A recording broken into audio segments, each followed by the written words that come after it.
Hey, welcome back. My name is Dimitri Greene, Probst BFF. Jeff, what up, man? What's up? Send me a shirt. No, I'm kidding. Hi, Ali. How's it going? Hi, Survivor community. Rob has a podcast. All you guys that are out there, Survivor know-it-alls, everybody. I'm trying to get into it, everybody now, not just the show, the whole community. I hope you guys will let me into the community. The people that are on Reddit that are supporting me so far, thank you guys. We're gonna touch on a couple of more points here to wrap up last week. So I do this I'm gonna be talking about Survivor every day. So I'm gonna wrap up a couple of topics. Coming back to Jeff one more time, Jeff actually almost was actually getting a snowball effect in his power. He was actually starting to gain power. He made the big mistake that ended it. But man, are you kidding me? Like, he was drawing people in. The only person he couldn't draw in was Zeke, and taking out Ozzy. And Jeff, outside of Zeke, was the only person that could actually pull it off. And he made people feel good around him, enough so to pull the whole thing off. Because he had one girl in his corner, Sarah, right? He had Sarah in his corner. Ty and Zeke were gonna be with him automatically because, well, I think you know why. The only thing is Zeke, knowing that he's a strong player, he doesn't talk about being a strong player, but he knows he is. So he knows that he's a strong player. He knows that he is really a power player that's flying under the radar, and he wants to keep Ozzy around. Very smart move. Okay, so I just want to point that out, that even though Jeff did make that big mistake, he played a hell of a game those last couple of days. He played a good game. He just couldn't win the immunity challenge. But if you look at how he was playing things, I will say this, Jeff, you learned something from Sandra. I'll tip my hat to you from that. You learned something from Sandra, okay? You manipulated Zeke's game by telling Sarah about Zeke telling you, being Jeff, that the girls are gonna lie to you. That made Sarah so upset, and she was really ready to rip Zeke apart. You did that very well. Then you also said, hey, let me talk to all you guys individually. Those are two really smart moves right there. And you did it. You did so many things right, man. And then you were gonna shake cages at the tribal council and throw different things out there and make the vote go for Ozzy, and you had it. You just made the big mistake at the end. So I just want to point that out, man. That was actually, until you made the big mistake, it was actually really well played, and I don't want that to be undermined. I said some bad things about Jeff Varner, but you know what? Let's respect what he did do. He actually had some really good strategy going there. So I guess what I want to tell you guys is, you know what? Jeff actually became a very strong player, and if he comes back, he can be dominant. That's what I really want to say. If he comes back again, Jeff can be dominant. And all the stuff I might have said, you know what? I actually want to see Jeff come back. Jeff Probst, I think, I think he deserves one more chance for redemption, to redeem himself. And I think if he does, I think you could potentially see Jeff potentially walking away with $1 million in another Survivor. Honestly, because he learned from Sandra a lot. Played a hell of a game. Now, we're gonna... I usually only do one topic a video, but I'm gonna put in two topics here.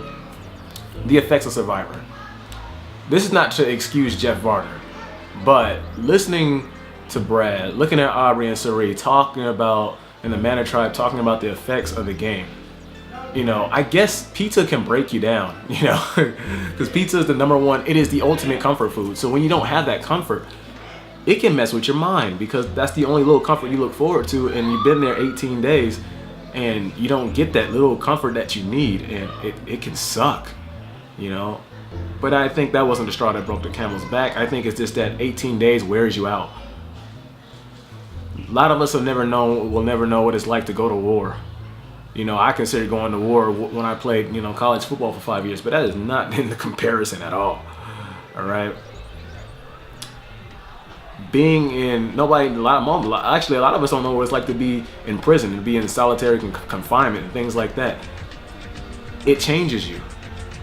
A lot of us have been to college, and we realize how that changed us. That changed our perspective on life a whole lot. So you can only imagine what it's like to be on a designated island with people that you have to, form alliances with, Then you have to deceive them and try to blindside them, and then you have to starve to death. You're cold at night, you can't sleep, you have low energy, you're exhausted all the time. Man, you know what?